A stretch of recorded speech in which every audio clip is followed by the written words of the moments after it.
Cherishing Flow fam. If you are new to this channel, then subscribe and turn the notification bell if you like me. So stick around and find out. If you're not new to this channel, then welcome back. Thank you for being here. Thank you for loving me as much as I love you. And let's get straight into this story time. In today's video, this story time is going to be about the time that I basically stood up this guy on Valentine's Day. What happened when I saw him again after standing him up. We're going to start this story from the beginning, from the time that I met him. We're not going to spend too much time on that part of the story, but we're gonna talk about it real quick. So I met him at a party. We're gonna call this guy Tyrone. Tyrone was at this party. Me and my best friend were going, it was like a random party, but I think it was her brother's party.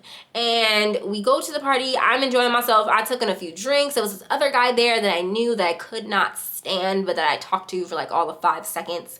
But you know, and I remember being focused on him because of the fact that he was there and he was doing his very best to make me jealous. It wasn't working. It just looked really tacky to me. But it was annoying because he was like doing the most about it, you know?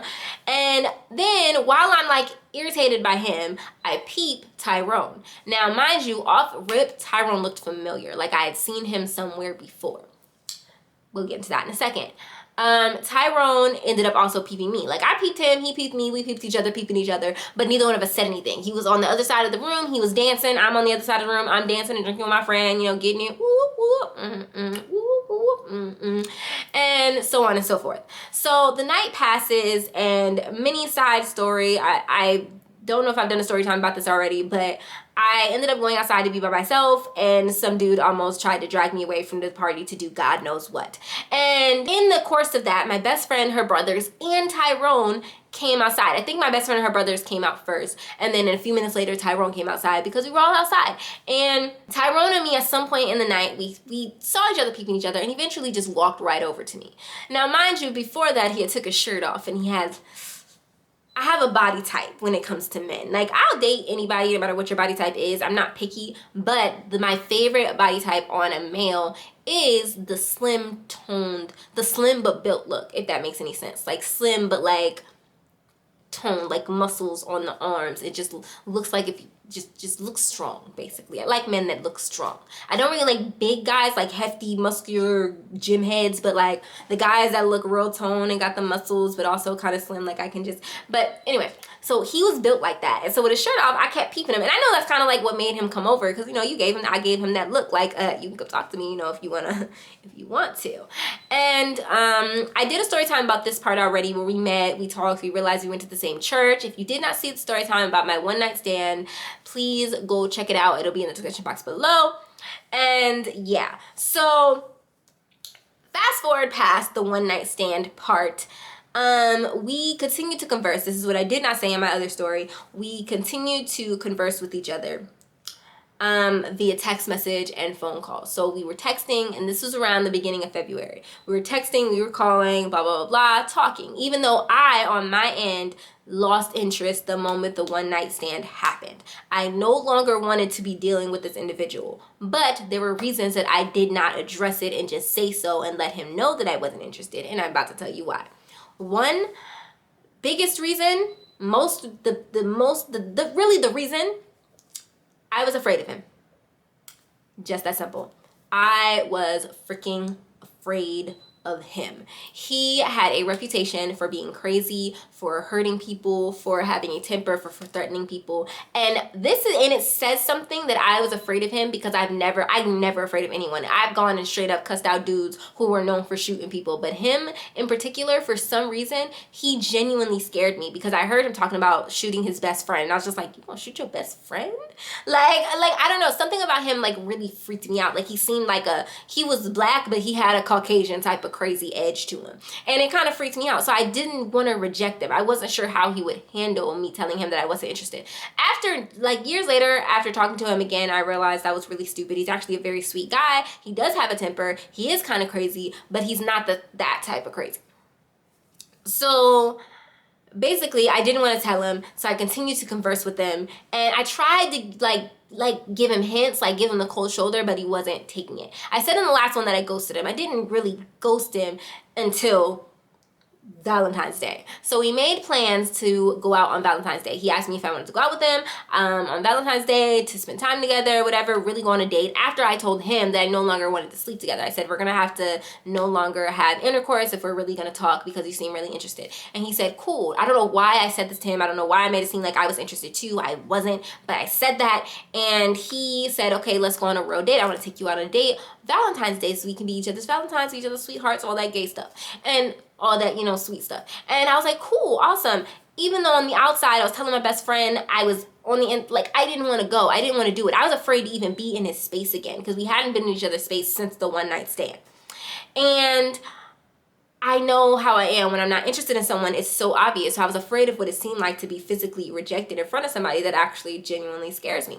So the day of Valentine's Day comes and he texts me that morning. He's like, hey, see you later. I'm like, see you later. That is the moment that I ghosted him. That is when the ghosting took place. I did not text him back after that. He kept texting, he kept calling around the time we were supposed to meet, and I did not respond. I did not say anything. I was afraid at my own actions in the moment because I'm just like, yo, this is worse than rejection. You are ghosting him. But for whatever reason, I just lost all motivation to even try. Like, I just didn't go. I didn't show up. I didn't text him. I didn't call him. I never spoke to him again until a few months later when I was talking to somebody else. We're going to call him Michael. Me and Michael went to church. Mind you, I said that the first thing that I thought when I saw Tyrone was that he looked familiar. And then we had talked about it and I remembered, but then I forgot again. The reason why he looked familiar is because we went to the same church. He didn't go to church often, so he wasn't at church every week. I didn't go to church often, so I wasn't at church every week. So there was a lot of times when one of us would be there and the other person wasn't. But we did go to the same church. We had the same church home. We grew up in the same church, but in different crowds because he was a few years older than me. And I took Michael to church, the guy I was talking to, Michael. And we're at church and, you know, we're having a great time. And after church, I hear somebody say, I'm getting in my car, Michael's getting in his car, we're about to go somewhere together, and I hear somebody say, hey, Ricky. And I was like, I turn around and I see Tyrone. My heart fell to my kneecaps. I became so scared. I was like, yo, what the fuck? There he is, there he is. Oh my God, I'm gonna die, oh my God, I'm gonna die. He's gonna kill me. I'm gonna die right here on the church grounds. Shit. Now, mind you, like I said, years later, I did discover, like, there was no reason for me to be so scared. He wasn't that bad. But in the time, I was really afraid of him. And so when I saw him, I was like, hi. Like, I'm trying to be extra nice, even though Michael's right there. And he's looking, and he's just like, but I was trying to be extra nice. So I was like, hi, oh my God, da, da, da. And he walks up to me and he pulls me. And when this scared me even more so because we haven't seen each other in months. We only spent time together that one time when we had the one night stand and then I stood him up for Valentine's Day. So he walks over to me and he's like, Ricky, he pulls me into the deepest and longest hugs. I mean, puts his hand around the waist like he know me like that. And like, it's all like, I mean, the hug lasted long. I'm just like, oh, okay, we doing this. All right then. And I was too afraid to be like, yo, get the off me. But I'm also peeping that Michael was sitting over there in his car like, what is going on here? And I didn't even know how to explain this. I didn't even know how to explain it. So he's like, yeah, I haven't seen you. I miss you. He's touching my hair. He's like, oh, you look good. Looking at me all up and down. I feel undressed. And I'm just like, okay, well, you looking at me like that. And so I'm just like, yeah. It's been so long, and da-da-da-da-da. And then finally he was like, he said, yeah. He was like, wait, weren't we supposed to meet at Valentine's Day? And I was like, oh yeah, I don't remember what happened. Something must have happened. I couldn't go, da-da-da-da. And he was like, yeah. And then he was like, it's cool though, you know, it's whatever. And he was like, yeah, but I've missed you. He's like, we should spend some time together. Again, touching on my hips and stuff. And I'm just like, all right, I ain't got no hips, but you know, like, why are you touching me? And he was like, yeah, so we should spend some time together. That was when I said, I was like, okay, if I'm gonna die, I gotta die being honest. Because if I make plans with him, I'm gonna stand him up again and then I'm really gonna be scared. So I was like, Tyrone, I'm talking to somebody else, and I just think that me and you would be better if, you know, if we could just be friends. And he was like, and he looked at me for like 10 seconds. I kid you not, for like 10 seconds. He was like, oh, okay. And nobody else heard the conversation. Like, this is between me and him. And we're just talking. And he's like, okay. And then he turns around and he walks away. So I'm just like, oh, okay, I'm alive. Awesome. Now, mind you, that really didn't last long because he did text me like right after that trying to talk to me, and every time I saw him after that, he kept trying to talk to me, but it was never on no disrespectful type stuff. And I ended up having a whole thing with Michael that day because he was mad that I didn't like that I was hugging dude, and it was, you know, I understood why he was mad, but I was trying to explain to him like I was afraid for my life. So if I gotta hug a nigga to stay alive, I'ma hug him. Like I'm sorry. Like if I have to hug him to stay alive, I do not feel bad. We wasn't even in a relationship, so in my mind I was like, look, I didn't cheat on you, okay? Because we're not together. I was trying to stay alive, and it wasn't cool. I would not suggest that you go somebody. Just tell them the truth and don't get involved with crazy people, and you don't have to worry about being afraid. But that's pretty much what happened, and yeah. So it's weeks later, and I realized as I'm editing that I never recorded an outro. So if you enjoyed that story time, make sure that you give this video a thumbs up, subscribe, turn notification. You made it to this point in the video, so clearly you love me, right? You love, right? So go ahead and subscribe and turn the notification bell so you don't miss any future videos from moi. And yeah, I'll see you guys in the next video. So mad that I just had to waste my time recording this.